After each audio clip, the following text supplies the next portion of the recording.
Okay, everybody, welcome. Thank you very much for joining us tonight.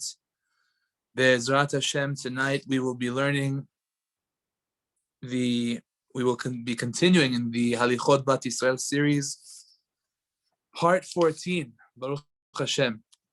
Thank you all for joining us. Be'ezrat Hashem, tonight we are going to be learning for the Hatzlacha in all areas of Gabrielle Jacqueline Levy Kishinevsky. B'ezrat Hashem, she should have Hatzlacha in everything that she does. B'ezrat Hashem, we are also sponsored tonight anonymously, and we would like to thank our sponsor, and that is Li'ilui Nishmat Yadola Rahman Ben Eliyahu, and also Li'ilui Nishmat Rabbi Meir Bal Hanes, that is his yard side tonight, made their neshamot go higher and higher in Gan Eden. So thank you very much, everybody, for joining us. And B'ezrat Hashem, tonight we're going to be talking about a very important subject. It is a subject that is a very, I guess, severe subject, in the sense that what we're going to be delving into tonight is the concept of Yichud. Yichud means that a male that a male basically is being secluded in the same room as a female in a locked room. That's the simple understanding of what Yichud is, where you have a member of the opposite gender, two members of the opposite gender that are locked together in a certain room, and they're secluded. And the halakha says that that is something which is forbidden because of the fact that it's getting closer to the act of Gilui Arayot, which means forbidden relations. And therefore, this is something which is biblically forbidden, when it's one of the forbidden types of relations that the Torah forbids. And therefore, it is something that must be avoided. So, how severe is it? Just to get an understanding, it's very important to understand the following. Let me just give you a little preface. Remember, sorry, 1 second. Let me mute everybody. Yeah, great. So remember that there's a rule in Torah called Yehareg ve'al ya'avor. There are three cardinal sins according to Torah that a person is faced with a challenge, either to go ahead and commit this sin or to die. The person must choose to die if he has no other way out. And that is, number one, idol worship; number two, killing somebody; and number three, forbidden relations.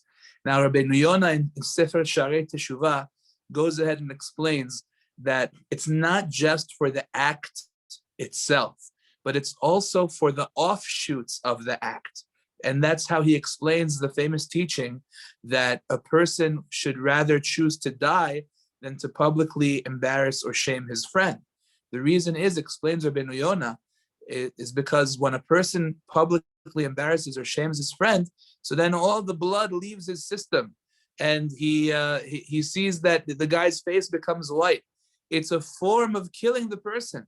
And being that it's a form of killing the person, so it's something which is like an offshoot of killing. So therefore, we see that not only does a person have to choose to die and not kill someone, but even to die and not do something which is the offshoot of killing, which is embarrassing somebody. So therefore, over here, the same applies. Many poskim say as well. The act of forbidden relations, we know, is a Torah violation. But then there are things that are not the act itself, but it's the offshoot of the act. It's related to the act. It's something that brings one step closer to that act. So therefore, many poskim are even of the opinion that for Yichud, that for being secluded alone in the room with a member of the opposite gender, the person must actually choose to be Yehareg ve'al ya'avor. It's an extreme statement. Not everybody agrees, but still, it's something just to give a sense of just how severe this is. That's, it'll give it a tone to the importance of the topic that we're going to be discussing tonight, because it is considered to be what's called avizarayu d'arayot, which means the offshoots of gilui arayot, forbidden relations. So therefore, it's so important. Now, let me just give you one example. I'll give you two examples. One example that we find in the Torah of Yichud is the example of Yosef HaTzadik. Yosef HaTzadik he made an effort. The Ben Ezra, the Sforno, many Mefarshim point out that Yosef HaTzadik made every effort not to be secluded in the house alone with Eshet Potifar. And it says that at a certain point, Yosef had to come in to do his work. Why did he have to come in? Because he knew that everybody else was out there doing Avodah Zarah. And he knew that the lady of the house, Mrs. Potifar, she was at home, and he didn't want to come in while she was home alone. So that's why he was outside the entire time. So he didn't want to violate this concept of Yichud. Okay, good. That's one example. Another example we find in the Tanakh is the story of Amnon and Tamar. As we know, David HaMelech had children, had many children. One of them was Tamar, the other one was Amnon. There's a discussion as to whether or not they were actual siblings, half siblings. If she was a convert, meaning because she came from Ma'acha, who was actually a woman that was not Jewish, who had converted, and subsequently Tamar converted. So Amnon was a direct son of King David, but Tamar was a daughter, but at the same time, technically not. Many Mefarshim say not exactly considered halachically related to Amnon. And Amnon was very, very lustful after this woman Tamar, who was his biological sister. At any rate, he had summoned her to take care of him because he was so ill, and he had commanded everybody to leave the room. And at that moment, he grabbed her and lo alenu, he raped her, and he did a terrible, terrible act, and then dismissed her and didn't want to marry her. It was a whole terrible story over there. But over there, the point was that this woman was not married, and at the time, it was not considered to be something that was forbidden to do, to be secluded together with a woman who's not married, in light of the fact that technically he could have married her. It's not expected that he would do it, something like that, if he has a permissible way to do that. As we said, she wasn't halachically considered forbidden to him because she was a convert, according to many opinions. So, nevertheless, came along King David and said at that point that you're not allowed to be secluded even with a woman that is a single woman. That's also forbidden. And apparently at the time, she was not a nidah, because of the fact that if she was a nidah, then even if she was single, she would still be on the list of women that are forbidden to be secluded with anyway. But just giving you examples in Tanakh of where people found themselves together alone with the opposite gender, you see disaster that comes up. So being that that's the case, we see over here there's a great importance in following the halachot and knowing the halachot about when a person is allowed to be secluded, when a person is not allowed to be secluded with members of the opposite gender. And there are lots of details. And B'ezras Hashem, we're going to try and talk about the general outline of what is okay and what's not okay. Of course, when questions come up, lemaaseh, a person should go ahead and consult the rabbi. Okay, so the first thing that I want to just go through are the general understanding of when is it a problem. So like we said, it's whenever you have a man and you have a woman and they're locked in a room together.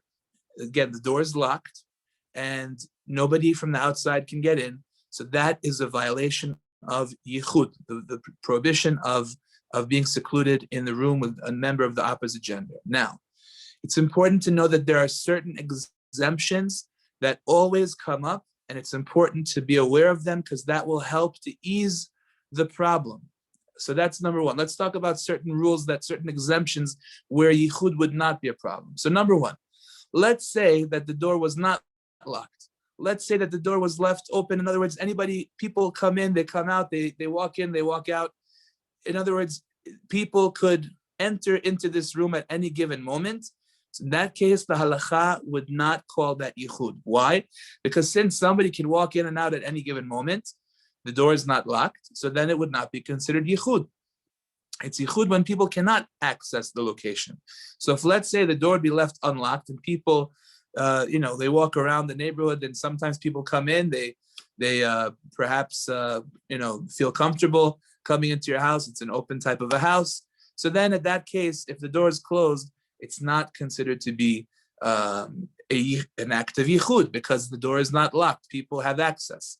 So that's one important rule. Another important exemption to Yichud is a big heter, which is important to be aware of. This heter is called ba'ala ba'ir, which means that if a woman is married and her husband is in town, so then the halakha says that even if the door is locked, then because of the fact that the husband is in town, there is no problem of yichud. There are two reasons for why this is the case. One reason is from Rashi, and the other reason is from the Rambam. Rashi says that there's a fear that she has if she wants to do something with this fellow, that her husband might just pop in at any moment. So therefore, there's a certain fear, and therefore she won't do anything. The other explanation from the Rambam is that she's intimidated by the husband. Not even that he might come into the location that she's at, but she just has a certain amount of intimidation from him, in the sense of not being willing to go ahead with any other thing. Not that he might necessarily come in at this moment, but the fact that the husband is around is intimidating to her. So therefore, either way you explain it, the act of being secluded with another man while the husband is in the city is something that is going to be permissible on one condition. And this is a very important condition. It's the condition called that en libo gas ba, which means that the person is not a person who is very comfortable around this woman. He's not used to her. Like, for example, if let's say the guy grew up with her, so he's very comfortable with this girl, right? So that would not be something that falls under the category of ba'ala ba'ir, because the fact that she's married, yes, she has a certain intimidation from the husband. She has certain fear that the husband might come in, let's say. But if the guy is libo gasba, the guy is what we call, he's very comfortable with her, overly comfortable with her. So that even if ba'ala ba'ir, even if her husband is in the city, we say that that's not something which will be exempt from the problems of yichud. So therefore, that would knock out the heter of ba'ala ba'ir. So that's really important. Even though her husband is around, if it's the kind of guy that's overly comfortable with her, we say, nope, you can't be alone with this person. So that's important to know. Okay, now, if one husband is there, let's say there's a group of women, and one of their husbands is around, and then there's a question of yichud with another man, so we say, no, there's one husband that's there, then there's no problem. So these are just general rules of exemption. We're going to go into them in more detail, but it's important to know that, number one, if the door is not locked, then you don't have a problem of yichud, because people could potentially walk in and out. Let's say you've got family in the neighborhood that they come by from time to time. Let's say that you have friends that pop in from time to time, and the door is not locked. So they could potentially, knock on the door, maybe even open it a little bit. Hello, how are you? The door is not locked. So therefore, there's no problem of yichud because it's open to the public. The public has access to your home, and because you don't lock it. So therefore, if let's say there's a person who comes over to the house and the door is not locked and people could potentially come in and have access to it, so then it would not be a problem of yichud. If the husband of the woman is around, there's no problem of yichud because of the fact that there's a fear or an intimidation from the husband that he's in the neighborhood. And like we said, if there's a group of people, and we're going to learn that for one man to be secluded with multiple women is problematic, definitely according to the Sfaradim. But if one of those women has her husband around, then there will be no problem. And we're going to talk about all these cases in further in depth right now. Okay, so before we move on, do we have any questions? Bechavod, happy to take them now. Okay, great. So let's continue. I have a question. Are you saying that if more than one woman in a room, group of women, if they cannot be alone with a man? Let's talk about it right now. Let's get through to all these cases right now. We're going to get to a great question. Okay, let's go through one by one. All right. Number one woman alone with one man. Let's go through all the cases. There's a long list of cases that we have to go through. So again, one woman secluded with one man. Mutar or asur. The halacha is, like we said, if the door is locked, her husband is not around, right? There are no people coming and knocking on the door. It's like the classic case of Yichud that is forbidden to do, period. Okay, so that we know is asur. Are there any ways to get around it? We can try and come up with some heterim a little bit later, besides what we mentioned. But right now, just the classic case of Yichud, it's a problem. One man, one woman, definitely a problem. It might be the right time to just mention that certain things like that, even if they're not Yichud problems, they just might seem a little bit inappropriate sometimes. Like for example, like I used to work in an office where I had a particular guy that there was this lady that was married. She was coming over to the office many different times, and she would sit there and schmooze with the guy who worked in the office who was also married to somebody else. And they would talk and they would talk and they would talk for a long, long time, even sometimes hours on end. And it's a peculiar thing. She's a married woman, he's a married man, and she specifically came into this guy's office again, door open, no yichud problem, no nothing. But it seemed a little bit inappropriate. So it's important to be aware of the boundaries that are necessary in terms of what we do, even if it's not a problem of yichud. Not necessarily should it be done. That's an important thing to realize as well. Okay, so then that's one man and one woman. Now, one woman and two men. Let's say you are alone with two men. Is that something which is okay or not? Very interesting sugya in the Gemara. The Gemara says the following. Again, the question is one woman and two men. So the Gemara says the following. There were two rabbis discussing this question, and the rabbis said the halacha is that if the two men are kosher, if they're considered to be ksherim, they're kosher men, so then the halacha says they could be alone with this woman. So the rabbis discussing this halacha said, yeah, but who said it means kosher like us? Maybe it's talking about kosher like the rabbis of the previous generation. Again, this is the rabbis of the Talmud saying this. Maybe it's the rabbis of the Mishnah, great people, that they were tzaddikim, they're kosher. They could be alone, two men with one woman. But us, and the rabbis of the Talmud, maybe it's not for us. Maybe it doesn't apply to us. So there are two opinions about what to make of this Gemara. One opinion is the opinion of the Ashkenazim, the Ramah.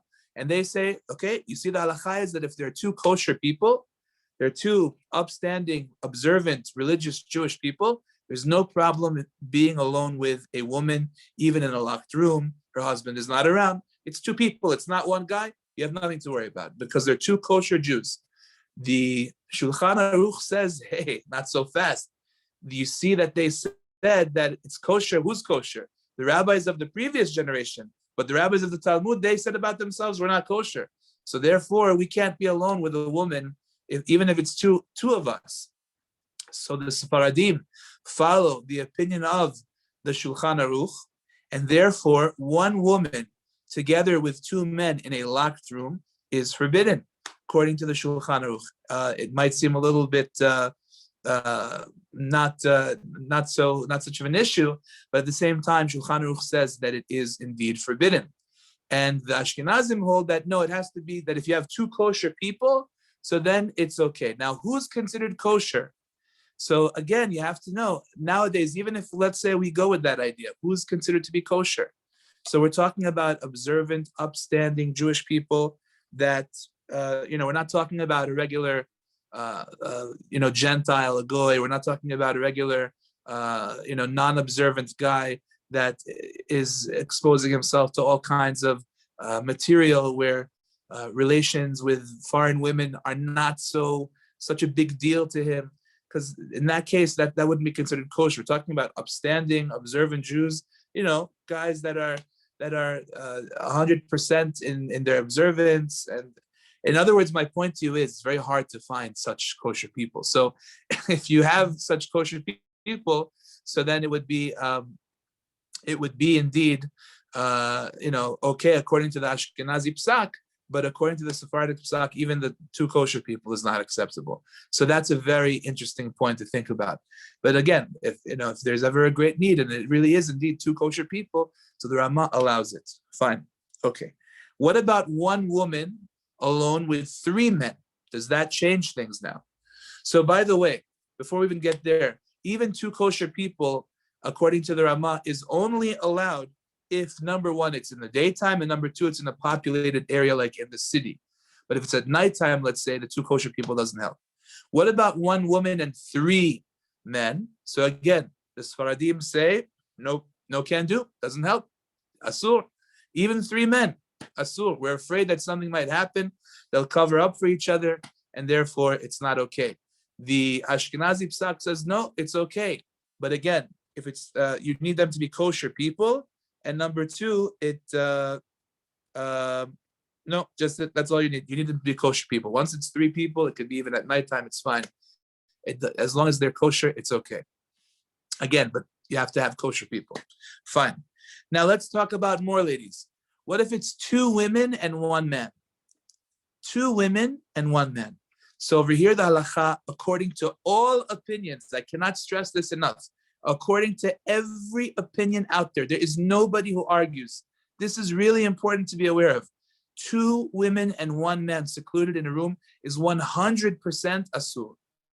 100% forbidden, according to all opinions. There's not one opinion that says it's okay. Cannot stress that enough. I'll tell you a story with myself. I was going to pick up my wife's wig in Brooklyn. We lived in Brooklyn at the time, and my wife sent the shaitel to the shaitel macher, the lady that cleans the wig, sets it, washes the whole thing, and I'm going to pick up the wig. Fine. I go there. The lady opens up the door, and it's her and her friend inside. And I said, okay, I'll wait out here. Just bring me the wig. She says, no, come inside. It's fine. I said, I can't. She says, no, don't worry about it. I have my friend here. I said, okay, sorry, it doesn't make a difference. And she said, what do you mean? I said, no, I'll just wait right here. It's fine. And, I didn't want to get into a whole discussion with her, but she thought that her and her friend, being that there's another friend there, it's fine to be secluded with somebody there. I mean, it's her and her friend and me, and therefore it's okay.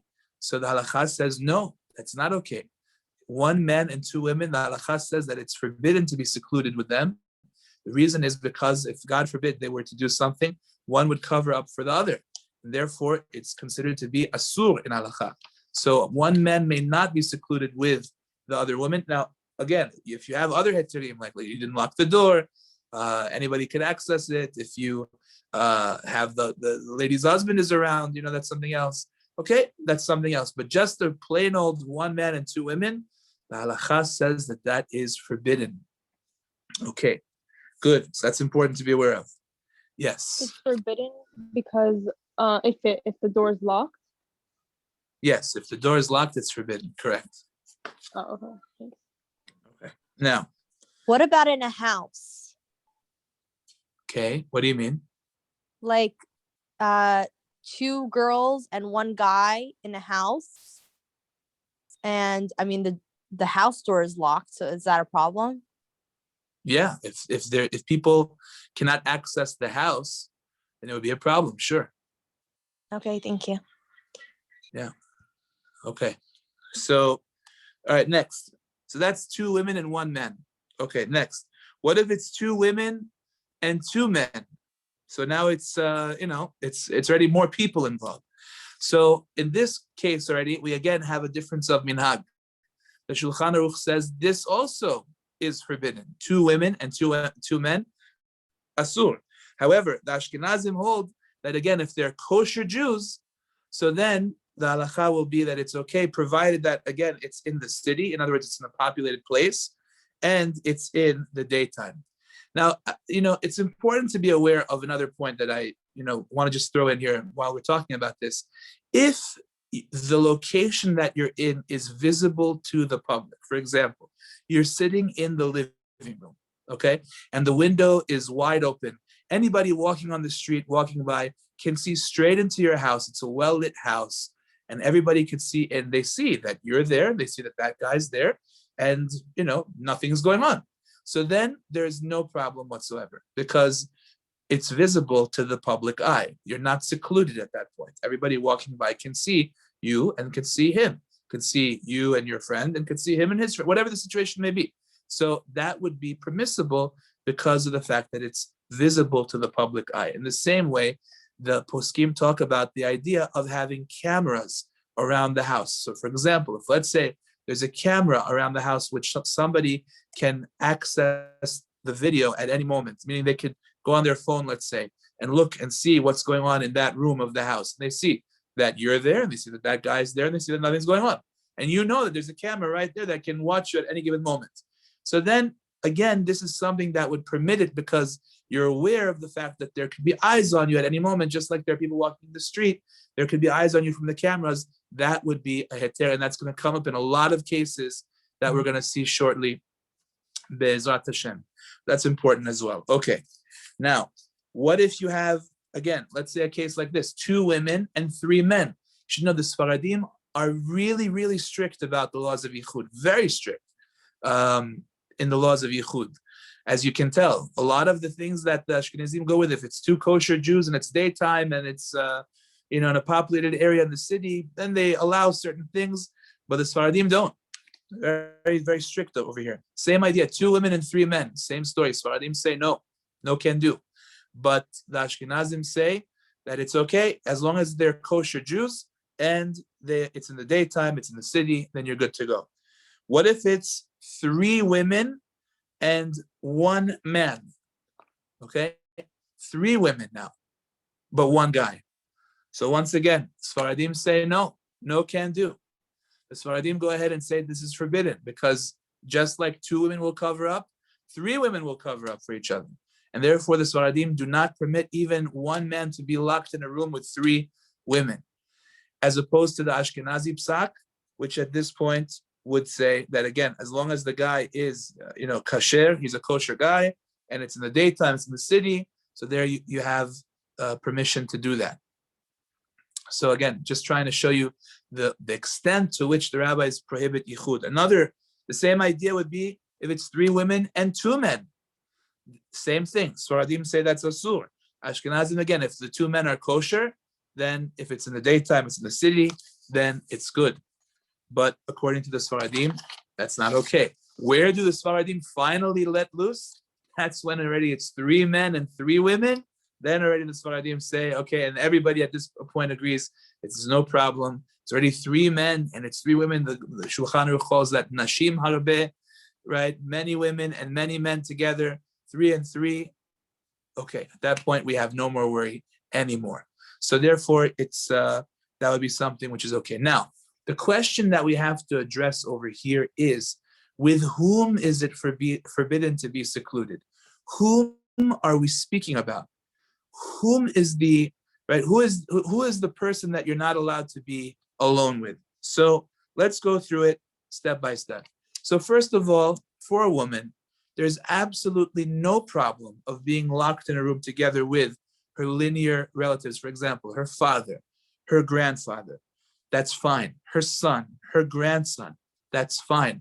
Also, her brother, the poskim say, is fine to be alone with, but over there it says that it shouldn't be done in a way where they live together on a permanent basis alone. So, for example, let's say that they're together for more than 30 days.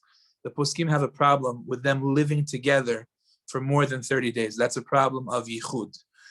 Some poskim even take it a step further and say, even if they just live together for a week, but it's as if the guy moved in with his sister and he's planning on being there for a permanent time, that's also no good. So brother and sister are allowed to be alone, meaning as adults. If they live together in the house of the parents, let's say the parents went away, I don't know, they went out to eat and it's just the brother and the sister home alone, then everybody says that's okay. I'm talking about when, let's say, they're adults and the brother's like moving in and he's there for a long time. But at the home of the parents, the poskim say is okay to leave them at home while you're out or whatever. There's no problem. Okay, so that's important. Okay, a husband is allowed to be secluded with his wife even if she is a nidah.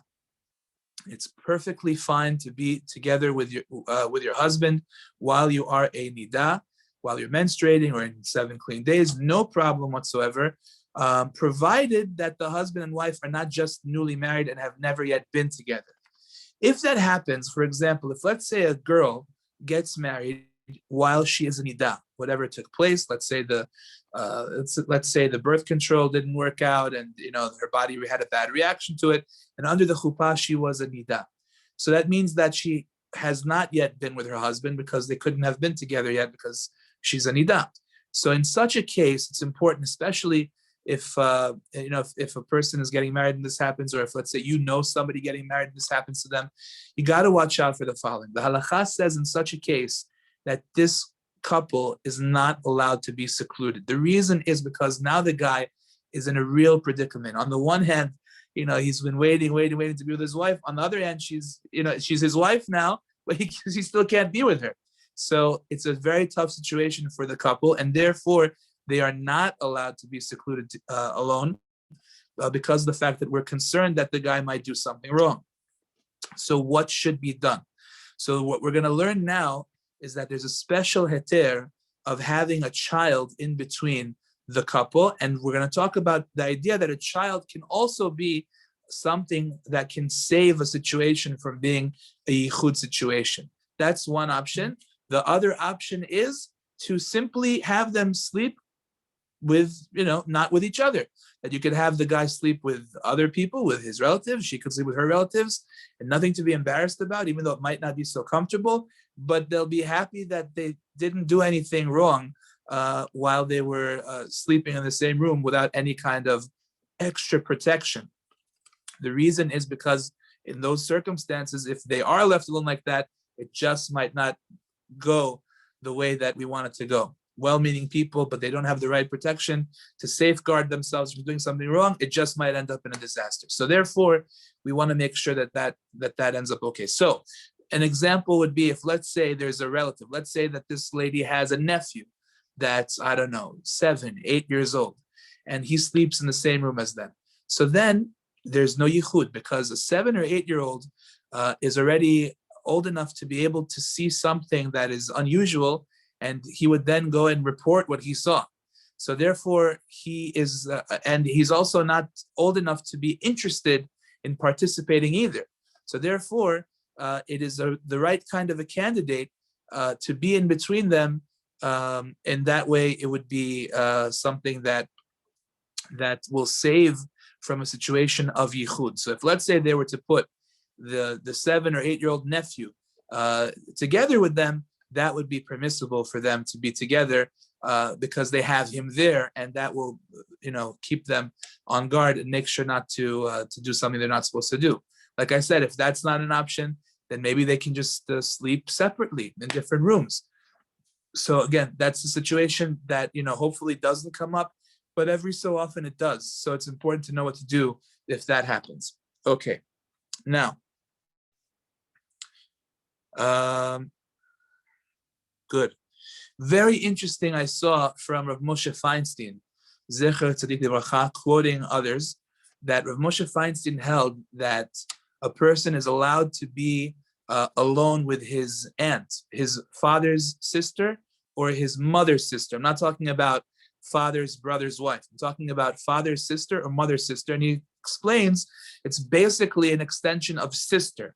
In the same way that a person doesn't have any lust for his sister, he also doesn't have any lust for his father's sister or for his mother's sister. So therefore, if you have, let's say, a nephew and you have to pick him up from some kind of an event or something, he doesn't have where to stay. So Rav Moshe would hold that it's permissible to have over your nephew.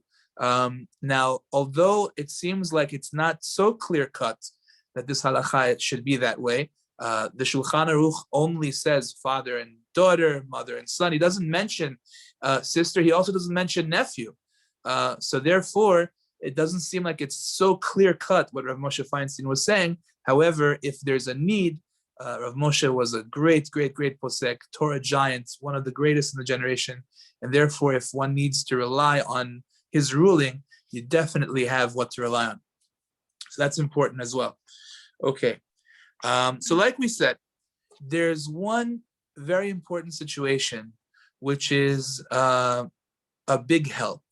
And that is if you have a child together with you. So if, let's say, you have a mom is in her house and she's not interested in leaving the door unlocked. She wants the door to be locked. She doesn't want random people coming in. But at the same time, the plumber is there.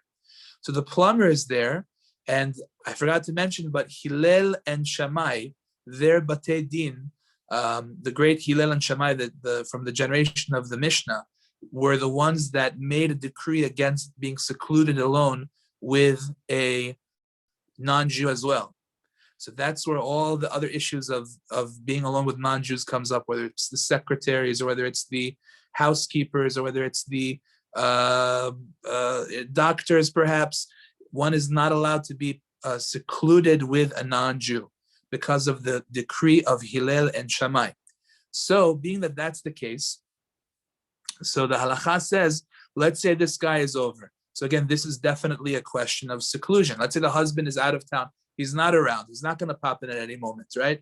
So then if, let's say there's a child in the house, let's say that there's a daughter there or there's a son that's there and he's old enough again to be aware of something wrong that's happening, something that shouldn't be happening, he would then go ahead and tell whoever it may be that this is what happened, and that would, the mother is aware of that, and therefore she wouldn't risk doing anything in the presence of that child. So that could save the situation from being a Yichud situation. So that's a very important thing to be aware of. The same thing if there was a daughter. Now, what are the ages that we're talking about? The ages are a girl from, let's say, 5 to 6 years old up until 12, or let's say a boy from 5 or 6 years old till 13.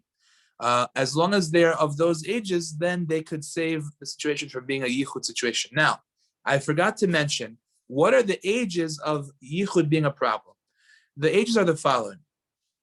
If, let's say, there's a boy that's 9 years old already, a woman is not allowed to be alone with a boy that is 9 years old. Once he's 9, then it's forbidden to be secluded in the room alone, locked with him once the boy is 9 years old. For a girl, once the girl is 3 years old, at that point it is forbidden for the man to be locked in a room with a 3-year-old girl.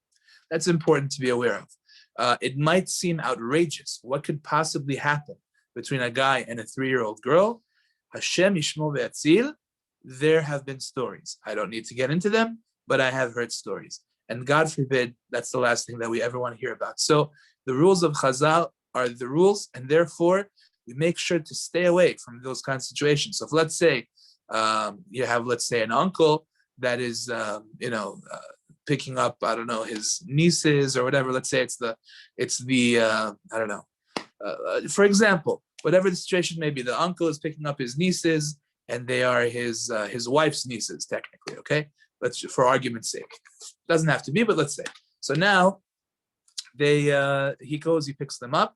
So if he's at home alone with them, he's waiting for his wife to come home, and the door locks, that's a problem of Yichud. The halacha would say that is forbidden. Why? Because once the girls are above 3, so that would be a problem of Yichud. Okay, so this is all very important to be aware of. Good. Now, excuse me. What about a woman? Is there a maximum age, like a woman that is in her 60s, 70s, still this, and the boy is 13, 14, 15? I mean, is there a age? Is there any way that the age cancel these things? And yeah. This is one. And my other question is, you're saying a woman cannot be alone with a boy 9-year-old. What Correct. about all these people being babysitters, like they have Oh. for their kids? Fantastic question. Excellent question. That's a great, great, great question. So first of all, to answer your first question, the answer is no. It doesn't matter how old the person is. That's number one. Number two, babysitters could very well be a big problem. Let's say the kid is 9 and the babysitter is 16 and the doors are locked. Yeah, you're right. That would be a problem. The halacha would say it's a problem. So how would we get around that problem? We'll address it shortly, but excellent question. Beautiful. Okay, so now let us continue. So like we said, of course, all these people that we mentioned, family related, are problematic. In the ones that we had mentioned are fine. father, brother, grandfather, son, grandson. We said all those are fine, of course. Brother is okay. If let's say it's the lady and her father-in-law, that could be a yichud. That is a yichud problem. If let's say it's the lady and her brother-in-law, right, that's a yichud problem. If it's let's say the lady and her son-in-law, that's also a yichud problem because they're not related by blood; they're related through marriage, and the Torah says that these are relations that are forbidden. It's forbidden for a woman to be with her son-in-law. It's forbidden for a woman to be with her father-in-law. It's forbidden for a woman to be with her brother-in-law. So therefore, these are situations where if these things happen, you got to watch out. For example, let's say that the family is going to visit their family out of town. So the whole family goes and they stay by the guy stays by his wife's sister, let's say. Okay. Now the sister wakes up in the morning and she takes all the kids out of the house to the park. And the guy is still sleeping. I don't know, he's a late riser. And his sister-in-law is also still sleeping. Her husband went to work. So now it's only the sister-in-law and the brother-in-law in the house. And the door is locked. That would be a problem of yichud, right? That's an easy scenario where something like that could come up. And again, nobody means anything bad. God forbid. He's sleeping, she's sleeping. They're locked in the room. So that would be an easy problem of yichud. So these things do come up. You have to be, you have to watch out for them because they could come up. Okay. What if each room is locked? That's a good point. If let's say the lady's room is locked and the guy cannot access it, then there would be no problem of yichud. That's correct. That's a good point. If her room is locked and he has no way of accessing her room, then there would not be a yichud problem. Correct. Okay. Now, so like we said, even single girls are a problem. It's because when a single girl has not yet dipped in the mikveh, then she's a nida midoraita. So anyway, she falls into the forbidden category of arayot.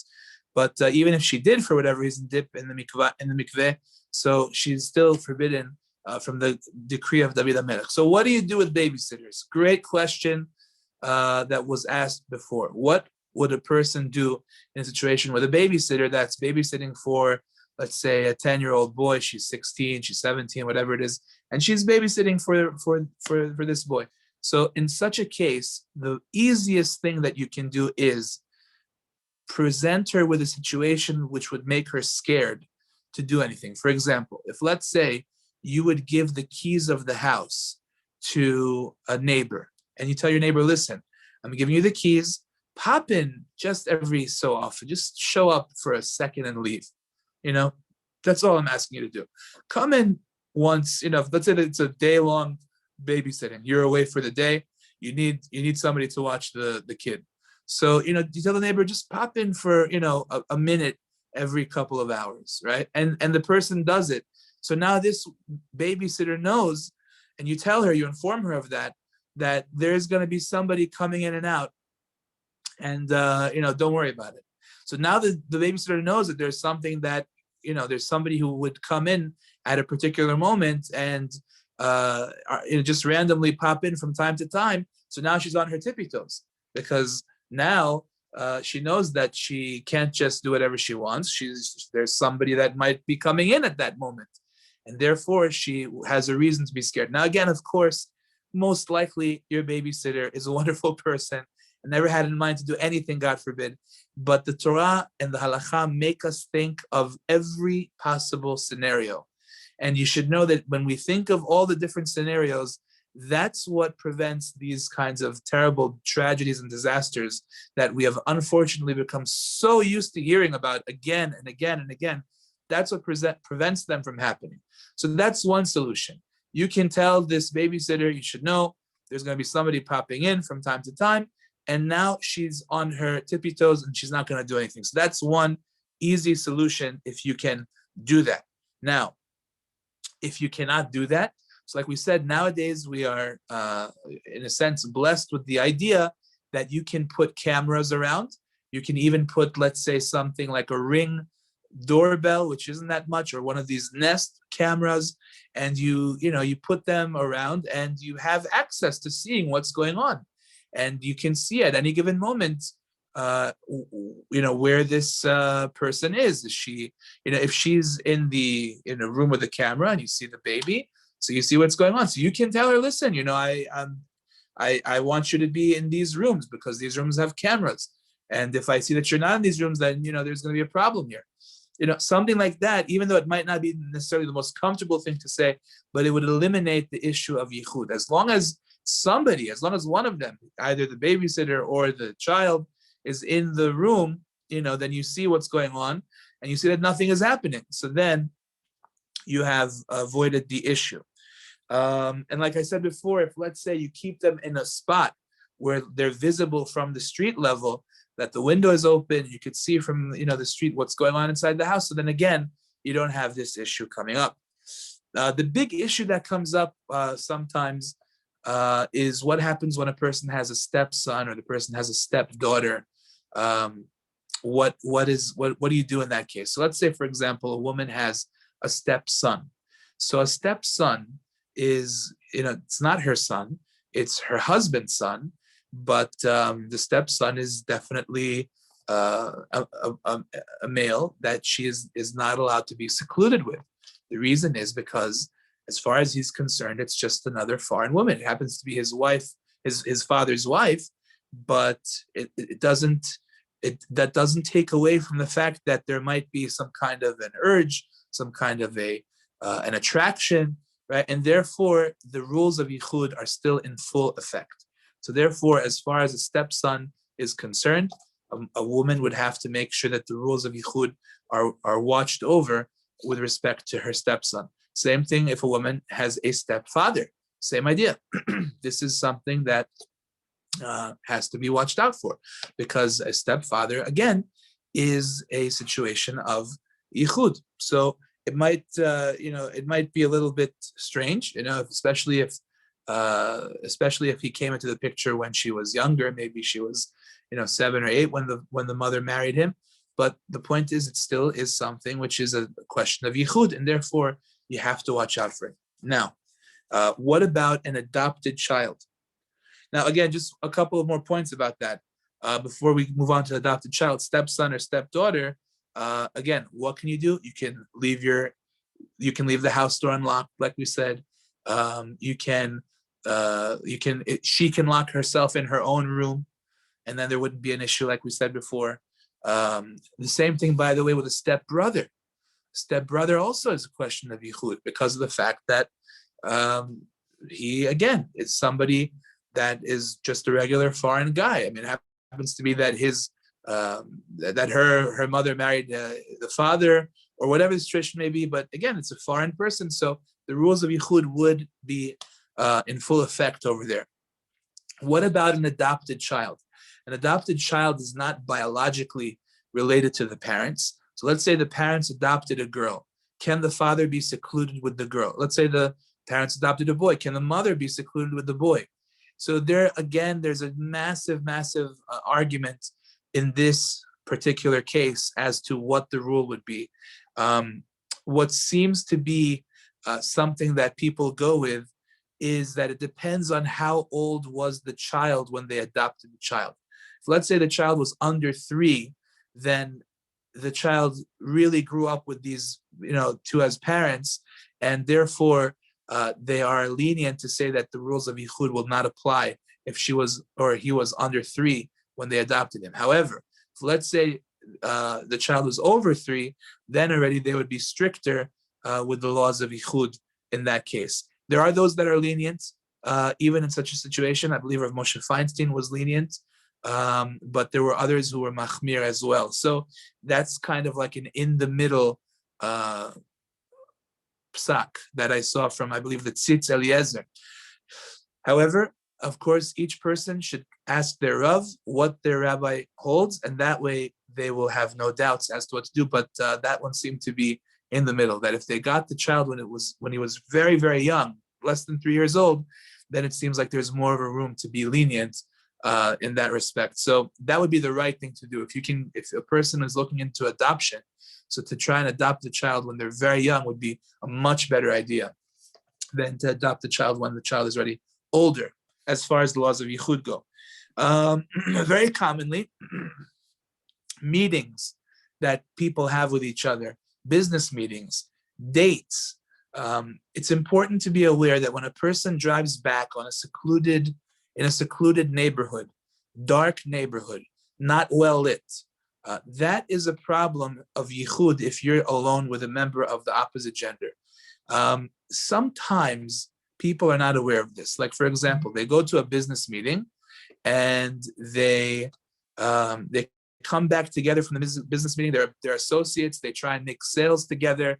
They sell real estate. They sell whatever it is that they're trying to sell. And then they leave a meeting and they're driving back together, at nighttime alone. In such a thing, this is definitely a problem of Yichud. That is something which is forbidden to do. Because if you're driving alone with some other man, he's not your husband, and you're driving alone on a trip back from, let's say, wherever you are, 45 minutes away, that is definitely a problem of Yichud. First of all, it's just, in my opinion, it's not appropriate, to have a long ride with Mr. So-and-so, alone. It doesn't seem to be so tzanua anyway. But as far as Yichud is concerned, if it's dark, it's not a well-lit neighborhood, not a well-lit highway, nobody can see what's going on inside the car, that would really seem to be a problem of Yichud, according to most poskim. And therefore, really should be avoided. So that's important to be aware of as well. It comes up in terms of dates also. What you would tell somebody who's going on a date, and again, this is very, common. You have a guy who's dating a girl, they come back. So you want to tell them to drive on well-lit highways where people could see technically into the car, or, intersections that have lights. You don't want them to drive on secluded roads, for a long time. That's something which is the poskim say that's a problem of Yichud. So it's important to watch out for that. So, you could, if let's say, everyone has to use their chokhmah, but let's say that the girl knows the neighborhood where she's getting picked up from very well. So she should instruct the guy to drive down this road because that's better lit than the other roads, or, you know what I'm saying? It's important to watch out for things like that. Okay. Now the same idea when it comes to, let's say, an office that has a secretary. So if you're a secretary in an office, let's say, and the door automatically closes, it locks so that the public doesn't have access to your office. Let's say it's in a building, let's say there's an automatic lock. And again, you're in a situation where the door locks automatically. So again, how would you get around this? If there's a camera in the office and somebody who manages the office can, punch in and see that camera and see what's going on there, and you're always under the camera, then you definitely are out of the Yichud problem, because at any given moment, somebody can see what's going on in the place over there, and therefore you're not alone. Basically, there are eyes watching, so that will help a whole lot if you can. Yeah. What if, so in that situation, with the office situation where the door automatically closes and the public can't walk in and the door basically only opens from the inside, what if the office does have cameras, but it's not accessible like on everyone's phone where they could just take out and see what's going on? Or what if there are cameras, but the tablet that it portrays it on, like sometimes glitches, isn't always on, so technically the cameras may not always be reliable? Well, as long as somebody can see what's going on, that's good enough. You don't need to have the whole world being able to see what's going on. If someone can see what's going on, that's good enough. Or, for example, if, let's say, other people have the combination to the office and they can come in, it's not an office with just two people. There are other people that come in and out of the office, so that's also something that can be very helpful. But as long as, with respect to the cameras, as long as something someone can see it, so that's good enough. But if not, then maybe, I've had situations. I worked in an office where I knew that the manager there were no cameras, there was no, the boss was not around, not in town. Nobody else was in the office, and there was just me and a secretary. And what I did was I put a peg in the door, and I didn't let the door lock. Yeah, sometimes it's uncomfortable, and yeah, there might be some guy that randomly opens up the door now. But what are you gonna do? The halakha says that you can't be locked in a room with that goyish secretary or whoever it was. At least that was, yeah, it was a goyish secretary at the time. I couldn't be alone with her. So that's the halakha. What can you do? So in a situation where you're locked alone with some other guy in the office, so if you have cameras and you're under the camera and somebody could access the camera, then you're good. If, let's say, that's not the case, but there are other people that could potentially walk in, other people have the code, and they could come in at any given moment. So then again, it's not really locked. So therefore, that would be okay as well. They have a key, other people have a key. You know what I'm saying? That would be something that would allow you to be in the office. Okay, thank you. Okay. What about thing- like babysitting with let's say there's a 16-year-old, a 9-year-old boy, like a 16-year-old girl, 9-year-old boy, and like a 7-year-old boy. Does that make it non-Yichud, or like a father, his daughter, and then like another girl having a play date there? Does that make it like, does his daughter cancel out the Yichud, or is there still Yichud? Yes. The father, the daughter, and the friend. Right. Yeah. So yeah. So the daughter, yes, that would cancel out the yichud, because if it was the father and the friend alone, that would be a problem. But now that his daughter is there, so then that would make it okay. Right. And with the babysitting, if there's a 16-year-old girl, a 9-year-old boy, and a 7-year-old boy, so that also cancels out Yichud because the boy's 7 and not 9. There's a 7-year-old. 16-year-old girl, 9-year-old boy, and 7-year-old boy. Yeah. Right. Yes. Right. That would cancel it. Yes. Yeah. Right. Yes. As far as I know, yes. Okay. Now, another problem that comes up sometimes without thinking. Women often enough will leave the husband at home. Let's say the husband has an office at home. He works in the house, and there's a housekeeper at home. So women many times will just, they'll, without thinking, they have to go out. They have to do something. So they go, they leave the house, they close the door, they lock the door. Poor husband is at home, didn't know that anything was going on. He goes to he's walking around. All of a sudden he sees the husband, that the wife locked the door. The last, 45 minutes, he was locked in the room with a goyish housekeeper, or locked in the house. He didn't mean for that to happen, but his wife locked him in. So without thinking, the wife caused the husband to be over on Yichud with the housekeeper. So that's something that you have to, be aware of. It's a real problem. You just caused your husband to violate Isur Yichud with the housekeeper. The whole reason that it was okay to begin with was because the door was unlocked. Now, by the way, it's important for me to point out in this case, the fact that the wife is around town does not allow for Yichud. In other words, we said beforehand that if, let's say, the woman is at home with the plumber and the door is locked, but the husband is around town and could potentially come in at any moment, or even just being around town and, but he's at work, the Rambam says she's intimidated. So that is applicable when the husband is out and he's around the town. So therefore that allows Yichud. The fact that a wife is around town does not permit Yichud for a husband, let's say, with a housekeeper. It doesn't work both ways. So that's important. So don't lock him in with the housekeeper. That's one more point. And one last point about an elevator. If, let's say, a man is secluded in an elevator with a woman, usually for most of the time, that's not going to be a problem of Yichud. The reason is because the amount of time that they are in the elevator, it's just not long enough for really too much to happen. So therefore, it's a few floors and she gets off or he gets off. So being in an elevator alone, unless they are aware that there's nobody else in the building, so that really wouldn't be a problem of Yichud.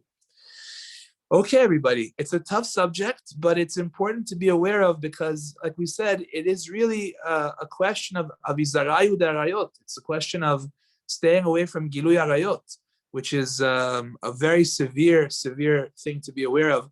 I have no doubt that if people were on their game in this area of halakha, a lot less tragedies would happen. It's a person should feel proud to observe these halachot, because that protects the kedusha of Am Yisrael, it protects the sanctity of the Jewish people.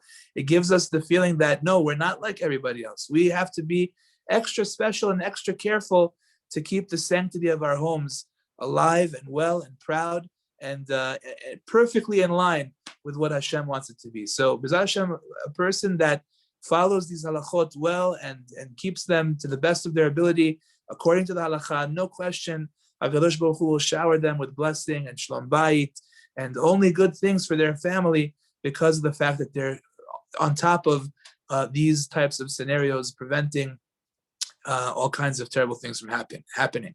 So again, we'd like to thank our sponsor tonight. We appreciate everybody for joining us. B'ezras Hashem, if anybody has any questions, now's the time. If not, we'll call it a night. I have one other question. Sure. So with the husband that's in the house with the housekeeper, the wife locks the door, she leaves. How is that any different than a boss who's in an office with one of his, like with his employee? And then after, what's it called? The door's also locked and anyone could walk in at a given time. So why is that okay versus the wife could just walk in on her husband with the housekeeper? The idea of an office having access to multiple people is that it's not something which is only accessible to the wife. In other words, people could potentially come in and out at any given moment by the office, and therefore there's a certain element of surprise, of unknown, of maybe this will happen, maybe that will happen. Other people have the key, other people have the code. It could get around to other people. There's a certain element of fear that comes in because of the fact that a lot of people potentially could open up this door. By the house, there's only one other person that could do it, and that's the guy's wife. And therefore, the wife alone is not considered to be enough of a fear factor in order for the guy to refrain from doing whatever it is that he's doing. So therefore, he's not allowed to be locked in. You see what I'm saying? Right. So technically, is it a problem if the wife of the boss is the only one who has the key to the office? In other words, the only person who has the key to that office is the wife of the boss. Yeah, the wife and the husband is already with one of his, like the people who work for him, and then the wife is the only one who has the key. Right. So it's a very valid point. In that case, you might want to look into the camera solution, or perhaps maybe just leave the door unlocked if possible. Okay. And then with the housekeeper, what if the kids in the house have the key and they could walk in? If the other kids of the house? Yeah, like let's say the kids aren't home, but then it's like we were saying how the mother's only. Yeah, no, that's not good enough. No.